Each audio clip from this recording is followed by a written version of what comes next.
यदा यदा हि धर्मस्य ग्लानिर्भवति भारत अभ्युत्थानम धर्मस्य तदात्मानं सृजाम्यहं परित्राणाय साधूनां विनाशाय च दुष्कृताम् धर्म संस्थापनार्थाय संभवामि युगे युगे। मैं प्रकट होता हूँ, मैं आता हूँ। जब जब धर्म की हानि होती है तब तब मैं आता हूँ। जब जब अधर्म बढ़ता है तब तब मैं आता हूँ। सज्जन लोगों की रक्षा के लिए मैं आता हूँ। दुष्टों के विनाश करने के लिए मैं आता हूँ। धर्म की स्थापना के लिए मैं आता हूँ और युग युग में जन्म लेता हूँ। हे अर्जुन, बुद्धिमान व्यक्ति को समाज कल्याण के लिए बिना आसक्ति के काम करना चाहिए। श्रेष्ठ पुरुष को सदैव अपने पद और गरिमा के अनुसार कार्य करने चाहिए, क्योंकि श्रेष्ठ पुरुष जैसा व्यवहार करेंगे तो इन्हीं आदर्शों के अनुरूप सामान्य पुरुष भी वैसा ही व्यवहार करेंगे। अप्राकृतिक कर्म बहुत तनाव पैदा करता है। कर्मों से डरिए, ईश्वर से नहीं। ईश्वर माफ कर देता है। कर्म नहीं, कर्म से ही विजय है। भाग्य भी कर्म पर निर्भर है। कर्म है तो सफलता तय है। बुरे कर्म करने वाले सबसे नीच व्यक्ति जो राक्षसी प्रवृत्तियों से जुड़े हुए हैं और जिनकी बुद्धि माया ने हर ली है, वो मेरी पूजा या मुझे पाने का प्रयास नहीं करते। अपने कर्म पर अपना दिल लगाए, न कि उसके फल पर। मनुष्य को अपने धर्म अनुसार कर्म करना चाहिए। जैसे विद्यार्थी का धर्म विद्या प्राप्त करना, सैनिक का धर्म देश की रक्षा करना आदि। मनुष्य को परिणाम की चिंता किए बिना लोभ, लालच और निस्वार्थ और निष्पक्ष होकर अपने कर्तव्यों का पालन करना चाहिए। आइए, मैं आपको कर्म से जुड़ा हुआ एक कहानी सुनाता हूं। नारद जी धरती पर रहने वाले लोगों को देखते हुए स्वर्ग में विचरण कर रहे थे। धरती पर रहने वाले लोगों के कर्म को देखकर नारद जी के मन में कर्मों के फल और पापों के दंड को लेकर विचार आए। अपने यह विचार लेकर वह ब्रह्मा जी के पास जाते हैं और ब्रह्मा जी से पूछते हैं, हे ब्रह्मा जी, यदि बुरे कर्म करने वाला इंसान अच्छे कर्म करने लग जाए तो क्या वह अपने पापों से मुक्त हो सकता है? क्या वह अपने पापों से मिलने वाली सजा से बच सकता है? तब ब्रह्मा जी नारद जी के इन सवालों का जवाब देते हुए कहते हैं कि हां भी और नहीं भी। हां का मतलब यह कि अगर कोई इंसान अपने किए गए पापों से मुक्ति पाना चाहता है तो उसके लिए निस्वार्थ भाव से अपनाया गया दान, पुण्य, धर्म और भक्ति का रास्ता सबसे उत्तम होता है। अगर इंसान दिल से अपने पापों का पश्चाताप करते हुए निस्वार्थ भाव से दान, पुण्य, धर्म और भक्ति का रास्ता अपनाता है तो वह उस जन्म में अपने मिलने वाले पापों के दंड से मुक्त हो सकता है। इससे उस इंसान के किए गए पापों की सजा कुछ कम जरूर हो जाएगी, लेकिन पापों का दंड तो जीवन काल में भोगना ही पड़ेगा। किंतु कुछ जघन्य अपराध यानी घोर पाप ऐसे होते हैं जिनका दंड शारीरिक एवं मानसिक रूप से न सिर्फ इस जन्म में बल्कि आने वाले एक या कई जन्मों तक भोगने पड़ते हैं। यानी इंसान के कर्म कभी पीछा नहीं छोड़ते। तो ऐसे में अगर इंसान दिल से अपने पापों का पश्चाताप करते हुए निस्वार्थ भाव से दान, पुण्य, पशु पक्षियों तथा लाचार इंसान एवं जानवरों की सेवा, धर्म और भक्ति का रास्ता अपनाता है तो आगे के जन्मों में पिछले वाले जन्मों के घोर अपराधों की सजा नहीं भोगना पड़ेगा। यदि वो अपनी पूरी उम्र श्रद्धा और विश्वास से ईश्वर की भक्ति में और पुण्य कर्मों में लगा देता है तो वह अपने पापों से सदा के लिए मुक्त हो सकता है। पूरी श्रद्धा से की गई भगवान की भक्ति और निस्वार्थ भाव से अपनाया गया दान, पुण्य, धर्म और भक्ति में इतनी शक्ति होती है कि इंसान मोक्ष तक को प्राप्त कर सकता है। तो मैं आपको इसी से आधारित एक सच्ची कहानी सुनाता हूं। एक गांव में एक सूद नाम का इंसान रहता था।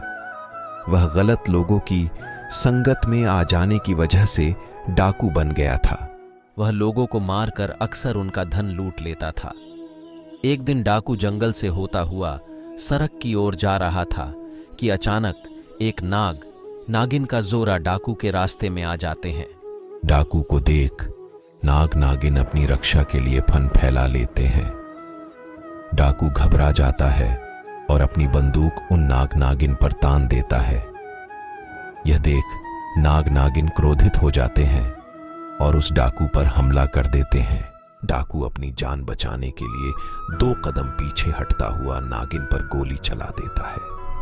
यह देख नाग डाकू पर तेजी से हमला करता हुआ डाकू की बंदूक पर चिपक जाता है।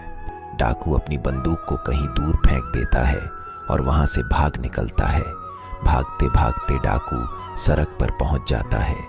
वहीं दूसरी तरफ उसी रास्ते से एक औरत और उसके साथ उसका एक 11 साल का बेटा भी था। वो दोनों घर की तरफ जा रहे थे। अचानक डाकू भी वहीं आ जाता है। डाकू देख मां बेटे घबरा जाते हैं। डाकू औरत के करीब जाता है और बलपूर्वक उस औरत के गले में टंगा सोने का हार खींच लेता है। और डाकू इतना क्रूर स्वभाव का था कि वह अक्सर जिस किसी को भी लूटता तो वह उसे मार भी डालता था। औरत अपने बच्चे की जान की रक्षा के लिए उस डाकू से दया की भीख मांगती है, पर उस औरत की बातों का कोई असर नहीं होता और वह उस औरत को तेज धार चाकू मारकर बुरी तरह से घायल कर देता है। यह देख बच्चा क्रोध से तिलमिला उठता है और पत्थर उठाकर जोर से डाकू के सर पर दे मारता है। डाकू के सर से खून निकलने लगता है। डाकू उस बच्चे को भी चाकू से मार देता है और वहां से भाग जाता है। उधर डाकू भागता हुआ फिर से जंगल की तरफ चला जाता है। बहुत थक जाने की वजह से डाकू वहीं आराम करने लगता है। दूसरी तरफ नाग डाकू का पीछा करते हुए वहीं डाकू के पास पहुंच जाता है। नाग या नागिन कभी भी अपने दुश्मन का चेहरा नहीं भूलते। डाकू सो चुका होता है और इधर नाग अपनी नागिन की मौत का बदला लेते हुए डाकू के पैर को डस लेता है। डाकू दर्द से छटपटाता हुआ वहीं मर जाता है। यह सारी घटना यमपुरी में बैठे हुए चित्रगुप्त और यमराज जी देख रहे थे। डाकू के मरते ही यम के दूत यमलोक से धरती पर डाकू की आत्मा को लेने आते हैं। वह डाकू की आत्मा को यमलोक ले जाते हैं।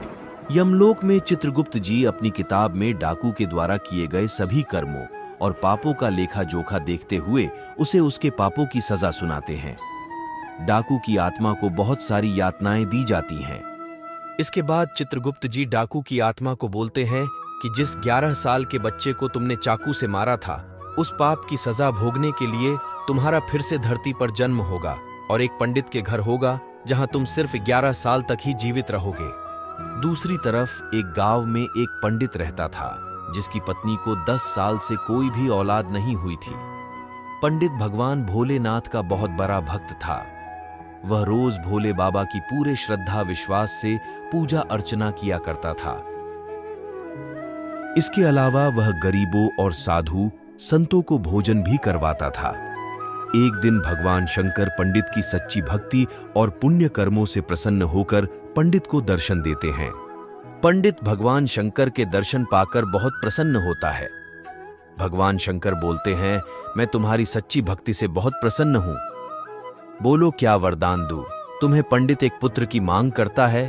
भगवान शंकर तो अंतर्यामी थे। वह भूत भविष्य पहले से ही जानते थे कि पंडित क्या वरदान मांगेगा।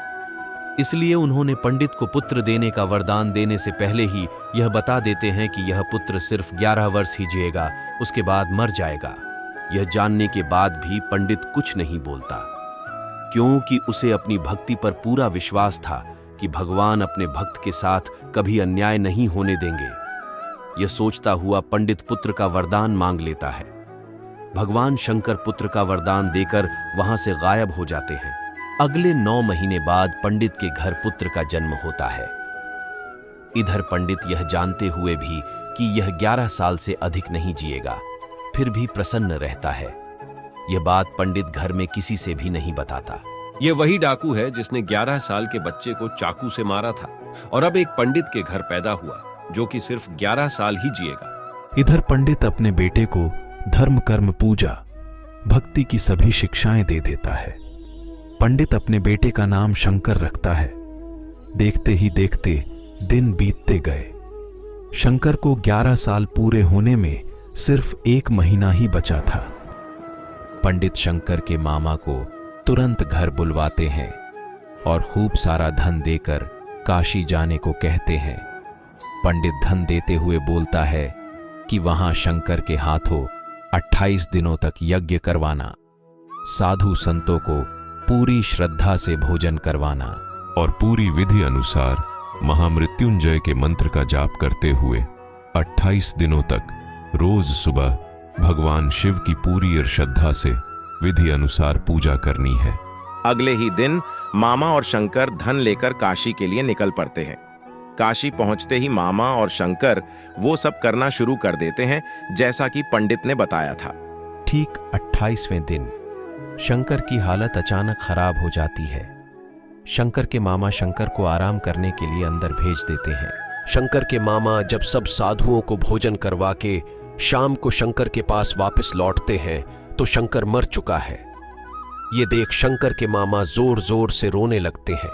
इतने में यमलोक के दूत शंकर की आत्मा को लेकर यमलोक पहुंचते हैं। यमलोक में चित्रगुप्त जैसे ही शंकर के पाप पुण्य के लेखे की किताब खोलते हैं तो चकित रह जाते हैं और जोर से बोल उठते हैं, असंभव, अद्भुत। ये 2 शब्द बोलते ही चित्रगुप्त कुछ देर तक तो यूं ही मौन खड़े रहते हैं। फिर कुछ देर बाद चित्रगुप्त ऊंचे स्वर में यमदूतों को आदेश देते हैं कि तुरंत अभी के अभी शंकर की आत्मा को शंकर के शरीर में डालकर आओ।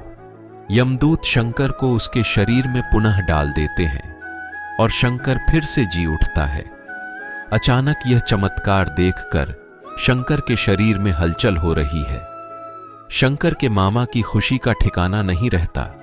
वहां यमलोक में इस बात को लेकर यमराज चित्रगुप्त से सवाल करते हैं कि यह कैसे हुआ। तब चित्रगुप्त जी बताते हैं कि जब मैंने किताब खोली तो उसमें शंकर के द्वारा किए गए पुण्य कर्मों, भगवान शिव की आराधना और हवन जैसे शुभ और भक्ति की शक्ति से शंकर की कुंडली में जो उसके पिछले जन्म के पापों की वजह से मृत्यु का जो योग बना था वह योग खत्म हो चुका था। इसी के साथ शंकर के पुण्यों का लेखा सबसे अधिक था, जिस वजह से शंकर की उम्र 90 साल हो चुकी थी। इस वजह से मुझे सृष्टि के नियमों का पालन करते हुए शंकर की आत्मा को पुनः शंकर के शरीर में भेजना पड़ा। इधर शंकर के मामा पूरे हर्षो उल्लास के साथ आंखों में खुशी के आंसू लेकर शंकर को लेकर घर पहुंचते हैं तो शंकर को जिंदा देख शंकर के पिता इतना खुश होते हैं मानो उन्हें नया जीवन मिल गया हो। तब शंकर सबको वो सब बातें बताता है जो उसके साथ यमलोक में हुआ। यह सुन सभी का भगवान के प्रति श्रद्धा और विश्वास और बढ़ गया। इतना बोल ब्रह्मा जी अपनी कहानी समाप्त करते हैं। अब नारद जी को अपने सभी प्रश्नों का उचित जवाब मिल चुका होता है। तो देखा दोस्तों, हमें इस कहानी से बहुत कुछ सीखने को मिलता है। अपने जीवन का उद्धार चाहते हो तो हमेशा प्रभु की भक्ति करो, निःस्वार्थ भाव से लोगों की सेवा करो, कभी बुरे कर्म न करो। जय श्री कृष्ण।